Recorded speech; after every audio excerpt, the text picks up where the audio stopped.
Hey, this has been with Pro Sound TV, live again at NAMM Show 2011. One of our dearest friends and endorsers here, Mr. Andrew Timmons. Hello, hello. How Only are my you? mother calls me Andrew. Thank you very much. I'm sorry. And Ben Leck, apparently. That's okay. Man, we've been having a good time here. Yeah, man. We just had Premier Guitar out. Want to thank those guys again. We've got a new package, so to speak, coming out. You know, a couple years ago we had the first signature model of Andy Timmons that we released. We sold 1,000 in 3 days, and hopefully we're going to beat that record here in the next couple months. We're still working on the actual color of the casing to make sure we get that right. Maybe do a little tweak here or there on the inside. I saw the prototype today. It looks amazing. We know it's going to sound amazing, so. Well, it looks great. We want all the stars and everything to be in alignment. There you go. But that's all because of a new CD that you got coming out dedicated to the Beatles, your love for the Beatles, an instrumental album. And I can say from personal experience, I've seen and heard these songs, and very powerful, very emotional as we discussed. Thank you, man. But bring us just up to speed again on where you are with that whole process. Yeah, we had, the Andy Timmons band, I'd done an arrangement of the Strawberry Fields Forever song, which wasn't on the Sgt. Pepper record. It kind of predated it by like a month. Penny Lane and Strawberry Fields were the first songs recorded for Sgt. Pepper, but EMI pulled it for a single because they needed product out there. Sure. Long story short, we were doing this version of Strawberry Fields live, and it was always kind of the highlight of the night. You know, I have such a passion for that music, and of course, the Beatles music is such a thread in all of our lives. You know, it's such a part of us. We were playing in Italy, and my promoter there said, "Well, next time you come, why don't you do a whole night of Beatles?" Yeah. And I thought, there's no way I can do that. How can I possibly do a whole night of Beatles and keep it interesting? But it got my wheels turning. I thought, well, what if I did this song? Or what if I did that song? And the next thing I knew, I was kind of going down the path of just rearranging the whole Sgt. Pepper record. And literally over the course of a couple years of just kind of tweaking and messing with it, finally got the confidence that this might really work. And I didn't do it for commercial reasons. I just really did it out of my passion for that music. Because I mean, I was born in '63, and so since day one, that's been my passion. It still is to this day. But I should point out, when I did the arrangements for the record, I didn't go to the CD and try to transcribe it. I did it all from memory, the whole thing. Really? All from memory. So it's how I remember the record, how the record plays in my head. It's how I applied it to the guitar. So if it's like if the orchestra does a thing, or the vocal, or a chord, I'm incorporating it all into one pass. It must have been challenging. It was very challenging, but that was the beauty. It's exactly how I approached the Resolution CD. There was no overdubs. So if I'm playing melody and need chords behind it, I'm doing it all with one guitar. So I do the Sgt. Pepper record the same way. Excellent. So no overdubs. Animal noises, orchestra noise, whatever it is, all on the guitar.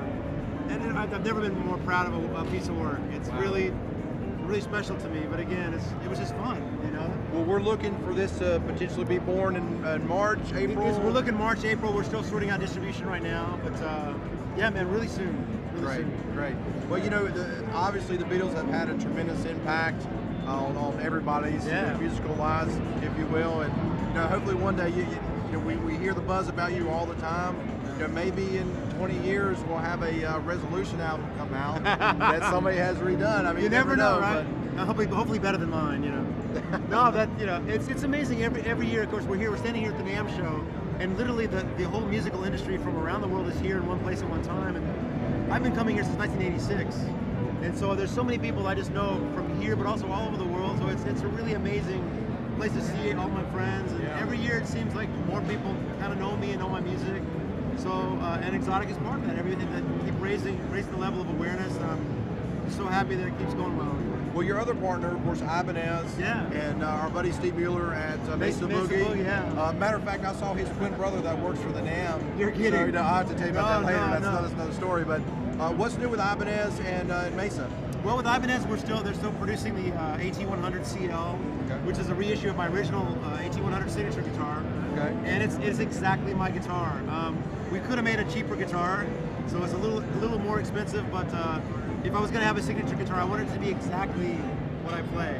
I don't want a version that's like being dishonest. Sure, absolutely. So they really did a great job with that. And with Mesa, I'm still playing the Stilettos and the Lone Star, they're great amps.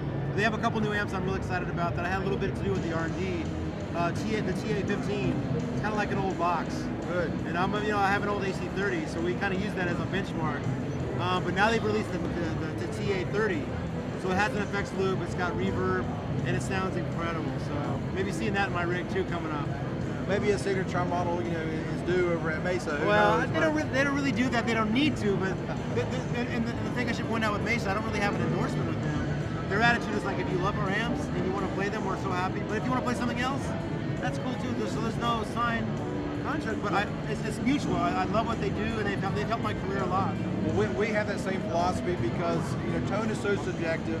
Yeah. There's so many good products out there. Yeah, man. You know, I think we work well with other pedals or other different amps, and why limit everybody? No, and that's greatly appreciated by us artists. You know, I love a lot of your pedals, but there's, you know, we love so many pedals. I mean, it's like one of each, please. We're just glad that you only play ours. But you gravitate towards the ones that really work for you, and that's why the BB's been a part of my tone for how many years now? 5 years. Well, if I'm not mistaken, of course, we have the Timmons model, but you have potentially another pedal coming out, maybe. We're working on one that the G&I company. Okay, I didn't want to. No, my friends in Brazil. It's not going to happen anytime soon, but we've been kind of discussing a particular thing. But they've got a chorus pedal that I love and an Octavia sounding pedal, and they're great guys, man. And that's also something very important to me. If I'm going to work with a company, it has to be with people that I really bond with. You know? Yeah. It has to work on that level, and then everything else is great. So. Well, with an artist, I think it's important that, you know, your sound is that your corporation, if you will. Right on. So with the BB, with the other pedals, with the amplifiers, I mean, you've got a really warm, very full. When I listen to you sometimes play live, I sometimes think of a church pipe organ. You know how big and loud it can be, and right your sound definitely fills up the room. Wow, I appreciate that very much. It's really nice. So. It's just loud. Well, a lot of great stuff going on, man. You Thank know, you, man. No harm, no foul, playing loud all the time. You know? Well, you know. That's the way it's supposed to be. No. Well, we really appreciate your time Thank you, here, man. and Happy to be here, man. And sharing the goodwill, good fortune that we have. Hey guys, if you want to go check out Andy Timmons, go see him live wherever you can. Go see him on the web at andytimmons.com. See him on our site at xoticeffects.com. Where else can we be? Probably at the local Starbucks. I'll be there probably soon. YouTube, Twitter, down at your local post office potentially. Yeah, I usually have got a wall. picture up somewhere. America's least wanted, actually. I'm not sure how that went. They got like a least wanted. Oh, come on, don't discount yourself. Come on now. Hey, man, we wish you the best of luck in 2011. Thank you for doing what you guys do. You guys are amazing pedals. Everything's great, man. Well, we'll see you on the road. How about that? That was great. All right. Thank you. Hey, here it is. This has been with Pro Sound TV. See you soon.